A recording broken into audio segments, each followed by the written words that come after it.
So welcome everybody to another update video. So I know it wasn't all that long ago since the previous one, it was about 8 or 9 days ago, but I've had a rather special delivery from Imprint all the way from Australia. So even though I ordered these way back in May, and I think these releases were back in like September, it's taken a while to obviously get here given the distance between the Australia and the UK. So yeah, I've got only 4 releases, but there's technically 7 or 8 films in total. So yeah, let's take a look at the single releases first, and the first of those is I Am the Law with Edward G. Robinson. Now, I think this is the oldest imprint release so far, from 1938, or at least the oldest single release from imprint. Or not, they've released an older film in a box set, I don't know, but still, 1938, and yeah, Edward G. Robinson has always been a proper force on the screen, so I'm really looking forward to seeing what he does in this. It clocks in at 1 hour 23, so it's not particularly long, but it does sound interesting enough. I'll read you the synopsis. In a town rife with corruption, law professor John Lindsay is appointed special prosecutor to help clean up the city.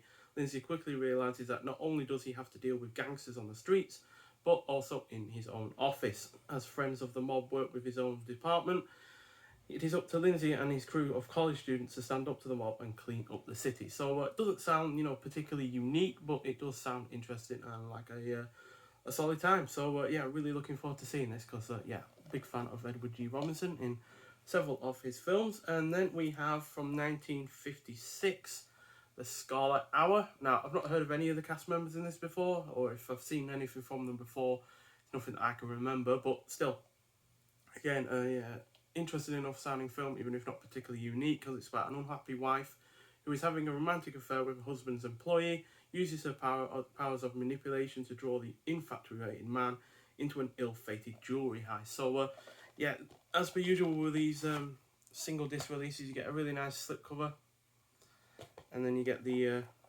different kind of artwork on the inside as well, and just a single disc. I'll show you the previous one because obviously you'd like to see the different artwork for that. So yeah, I prefer the newer artwork with these ones, to be honest, over these what I presume are original pieces of artwork, but still, yeah, again, single disc on the inside. So yeah, they don't go all out to town with these ones, to be honest. I don't think there's any special features on either of these. Oh yeah, on Scarlet Hour, there's audio commentary by Film Noir Foundation board member Alan K. Road, which is a new version, new edition. It's a new thing done for this film, or this release even, from 2022, and then the theatrical trailer. But there's nothing like that on the I Am the Law one. But there is definitely plenty of special aspects to this film, and that is On the Beach, which has been given a really rather full fat limited edition version. They've given it the same box treatment that they gave for something like the Silver Screens Cinema box set, which had several horror films from like the 40s and 50s. But yeah, this is a great looking film. I think 101 did a release of this, but I wanted this one because it's got loads of extras on it. And yeah, got Gregory Peck, Ava Gardner, Fred Astaire and Anthony Perkins in it, and it's directed by Stanley Kramer, no less. And yeah, really rather nice box, really solid box going for it. And yeah, you get 2 discs in this, because not only do you get the film itself, which has huge amount of extras on it, which we'll get into in a second, but you also get a documentary about the film and the novel that it is actually based on. So yeah, standing at Fallout, Neville shoots, so yeah, it's called Fallout basically. So yeah, not related to the game. But you also have, after the Fallout, interview with the director Lawrence Johnson on this as well, so an extra on an extra. But yeah, like I said, you get a huge amount of extras with this. There's a disc, and yeah, you get audio commentary by film scholar Adrian Martin. You get audio commentary written by On the Beach expert Dr. Philip Davey, read by actor Douglas Hansel. That's from 2015. The audio commentary is from 2022. And then you also get archival audio interview with actor Gregory Peck by Lawrence Johnson from 1997. Newly discovered outtakes, location footage and costume tests. Big stars arrive in Melbourne, newsreel from 1958. Making on the Beach, 8mm amateur footage capturing location filming in 1959. Then you got Kim Newman on Apocalypse Cinema from 2022. Then you got No Safety Nets, Human Horror on the Beach, video essay by Kat Ellinger from this year. Then you got Clothes to Die For, On the Beach costumes of Ava Gardner, video essay by costume historian Elsa Rose, also from this year. Theatrical trailer and original radio spots. And then photo galleries, blah, blah, blah. So yeah, basically this is about the inhabitants of Melbourne, Australia, and the men of the US submarine Swordfish, who have escaped nuclear destruction and radiation. But with a lethal radiation cloud approaches, each person confronts a grim situation in his or her own way as the hours count down, which really sounds rather good, to be honest. And yeah, really looking forward to seeing what this is like. And I'm really looking forward to seeing what the documentary is like as well. Not often that you get a full fat documentary with a proper film release, and this isn't exactly short, it's 90 minutes, so yeah, which you add on to the 2 hours 14 of the original film means you've got plenty of content in this film as well as the extras, but you also get a really rather nice booklet as well with it, which yeah, has behind the scenes photos, art interpretation of the actors. So there's Gregory Peck in a hand drawing there. And yeah, there's behind the set costume shots. And then you got a bunch of posters. Like that, for instance. Which is, again, really, really cool. There's nothing, you know, in depth. There's no writing or anything in this or anything like that. But still, really, really interesting little booklet there to go alongside the film. So yeah, really looking forward to seeing that film and its documentary. And finally, we have another box set, Essential Film Noir number 3. So yeah, we've seen the previous 2 of these, and yeah, really impressed by the films in those 2 previous collections. So I'm really looking forward to seeing all 4 of these. And yeah, it's got a nice little quote on the back of this box as well from director William Wyler. A director must push his actors to the utmost limit to get everything possible out of each scene. So yeah, 4 interesting sounding films, quite frankly. So yeah, let's take a look at them. And the first of which is The Strange Love of Martha Ives. Or is it Ivers? I think it's Ivers. Yeah, but still, great cast in this. You've got Barbara Stanwyck, Van Helsing and Elizabeth Scott, as well as an early performance from Kirk Douglas, because this is from 1946, so right before his real big peak in the 50s and then onwards. So yeah, 3 youths, Martha, Walter and Sam, are forever bound together by a terrible secret. Decades later, Sam returns to their town, but is he merely visiting, or is he looking for a payoff to keep that awful secret buried? So yeah, sounds really rather good, this. And yeah, typical single disc release, so no cover or anything, but yeah, really looking forward to seeing what that is like, especially since I am a fan of Kirk Douglas after all. And then we have, I've forgotten which order these are in now. Yeah, that's it. From 1950, No Man of Her Own. So yeah, the shadow of murder hangs over Bill Hartness and his wife as they await a visit from police, as she recalls the events that led up to this moment. So yeah, Barbara Stanwyck again and John Lund. So yeah, a couple of films with Barbara Stanwyck in it in this. So yeah, and she's one of my favourite actresses from, you know, the 40s and the 50s. So again, really looking forward to seeing this.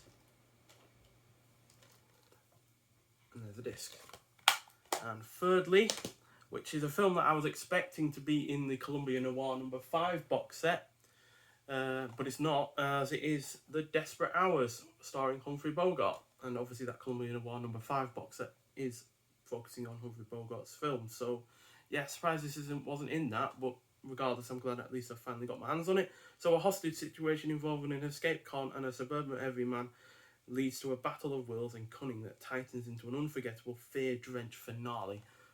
Sounds great to me. I like these one location kind of films, and yeah, got Frederick March in it as well. Directed by William Wyler. And yeah, also produced by William Wyler as well, and it's got Martha Scott in it as well. So yeah, looking forward to seeing what this is like, and yeah, again, single disc. There are obviously a lot of extras on this, which we'll go through when we've looked at the last and final film. Desperate Hours was from 1955, by the way, And from 1952, we have The Turning Point.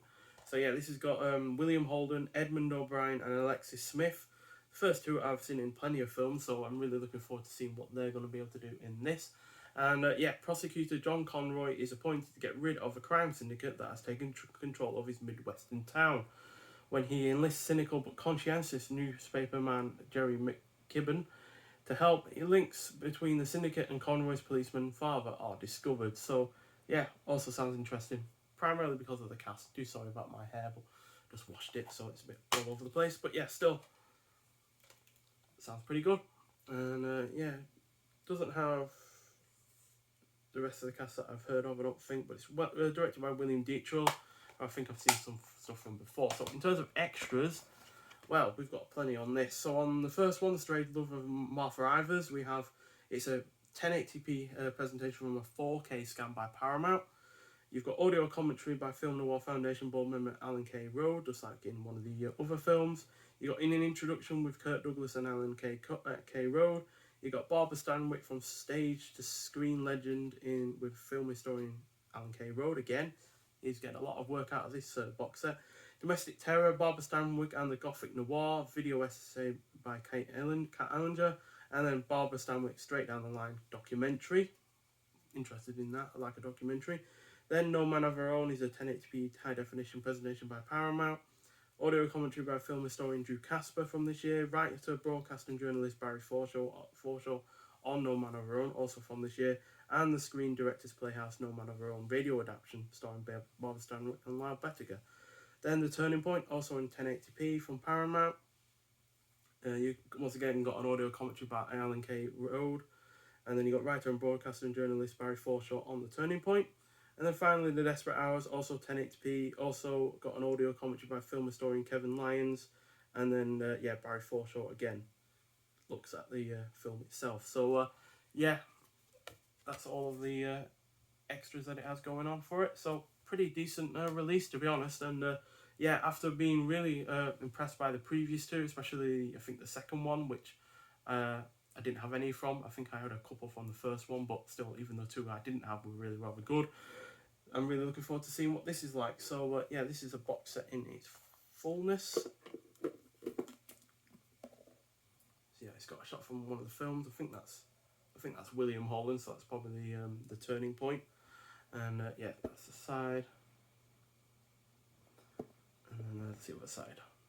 So yeah, fantastic release, hopefully. And yeah, hopefully the other films are really rather good as well. So yeah, pretty solid releases, quite frankly. I really do like the fact that they give these single films, though, like On the Beach, a big fat limited edition version. Obviously, it doesn't have a poster or art cards or anything like that you'd expect with other, limited edition versions of films from likes of here or the US, but still, I think it's a solid release in its own right, and hopefully the film and the documentary are equally as good. So, yeah, I'd like to hear your thoughts on any of these films if you've seen them already.